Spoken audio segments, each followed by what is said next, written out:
कर्नाटक में कुदरत का कहर, बेलगाम में बाढ़ से भारी तबाही, जनजीवन अस्त व्यस्त। बेलगाम कर्नाटक। पिछले कुछ दिनों से कर्नाटक के बेलगाम जिले में हो रही मूसलाधार बारिश ने भारी तबाही मचाई है। कई नदियां और नाले उफान पर हैं, जिससे बाढ़ जैसे हालात पैदा हो गए हैं। इस प्राकृतिक आपदा से पूरा जिला प्रभावित हुआ है और आम जनजीवन बुरी तरह अस्त व्यस्त हो गया है। बाढ़ का पानी गांवों और शहरों के निचले इलाकों में घुस गया है, जिससे हजारों लोग अपने घरों को छोड़कर सुरक्षित स्थानों पर जाने को मजबूर हुए हैं। कई गांवों का संपर्क टूट गया है। किसानों को सबसे ज्यादा नुकसान हुआ है, क्योंकि उनके खेत और फसलें पूरी तरह पानी में डूब गए हैं। स्थानीय रिपोर्टों के अनुसार सैकड़ों एकड़ जमीन पर लगी फसलें बर्बाद हो चुकी हैं, जिससे किसानों की आर्थिक स्थिति पर गंभीर असर पड़ा है। इसके अलावा भारी बारिश के कारण कई जगह मकान ढह गए हैं और सड़कें टूट गई हैं। जिला प्रशासन ने राहत और बचाव कार्यों को तेजी से शुरू कर दिया है।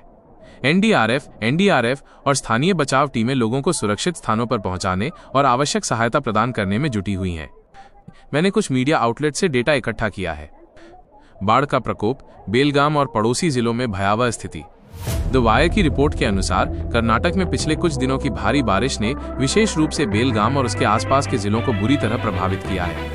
यहाँ की प्रमुख नदियाँ जैसे कृष्णा और उसकी सहायक नदियाँ खतरे के निशान से ऊपर बह रही हैं। इस कारण निचले इलाकों में पानी भर गया है और कई गांव पूरी तरह से डूब गए हैं। द गार्डियन ने अपनी कवरेज में बताया है कि इस आपदा ने केवल बेलगाम को ही नहीं, बल्कि पड़ोसी जिलों जैसे विजयपुरा, बागलकोट और रायचूर को भी प्रभावित किया है।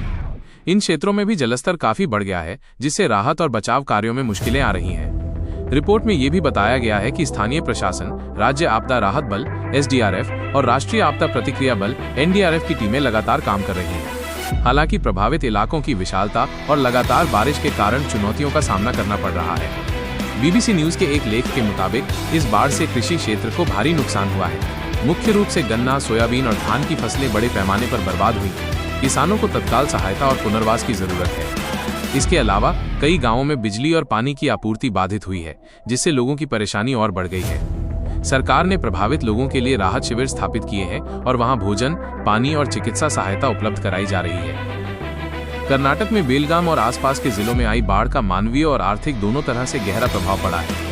आपके द्वारा दी गई जानकारी को और आगे बढ़ाते हुए विभिन्न मीडिया रिपोर्ट से प्राप्त जानकारी के आधार पर कुछ और महत्वपूर्ण बिंदुओं पर रोशनी डालना चाहूंगा। आर्थिक और मानवीय नुकसान का ब्यौरा। मानवीय क्षति। इस आपदा में जान माल का भारी नुकसान हुआ है।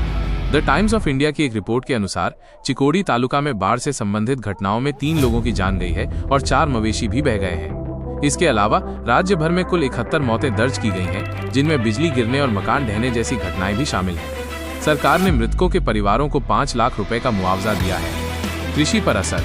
ये बाढ़ किसानों के लिए एक बड़ी त्रासदी बनकर आई है। द न्यू इंडियन एक्सप्रेस की एक रिपोर्ट में बताया गया है कि बेलगाम के बाहरी इलाकों में मिर्च, शकरकंद, भिंडी और गन्ने जैसी प्रमुख फसलें पूरी तरह से पानी में डूब गई हैं, जिससे किसानों को भारी नुकसान हुआ है। इकोनॉमिक टाइम्स ने भी इस बात का जिक्र किया है कि कई जगहों पर किसानों के उर्वरक, फर्टिलाइजर के बैग भी पानी में बह गए हैं, जिससे उनकी स्थिति और भी खराब हो गई है। इंफ्रास्ट्रक्चर को नुकसान। भारी बारिश और बाढ़ के कारण इंफ्रास्ट्रक्चर को भी बड़ा नुकसान पहुंचा है। द टाइम्स ऑफ इंडिया के अनुसार चिकोड़ी उपमंडल में 11 से अधिक पुल पानी में डूब गए हैं, जिससे 22 गांवों का संपर्क टूट गया है और लोग फंसे हुए हैं। इसके अलावा पूरे जिले में 1385 से अधिक मकान आंशिक रूप से क्षतिग्रस्त हुए हैं और 45 घर पूरी तरह से तबाह हो गए हैं। सरकार ने प्रभावित परिवारों को राहत राशि दी है। कुल मिलाकर इस प्राकृतिक आपदा ने न केवल लोगों के जीवन और संपत्तियों को प्रभावित किया है, बल्कि पूरे क्षेत्र की अर्थव्यवस्था को भी गंभीर झटका दिया है। सरकार राहत और पुनर्वास कार्यों में लगी हुई है, लेकिन पूर्ण रिकवरी में समय लग सकता है।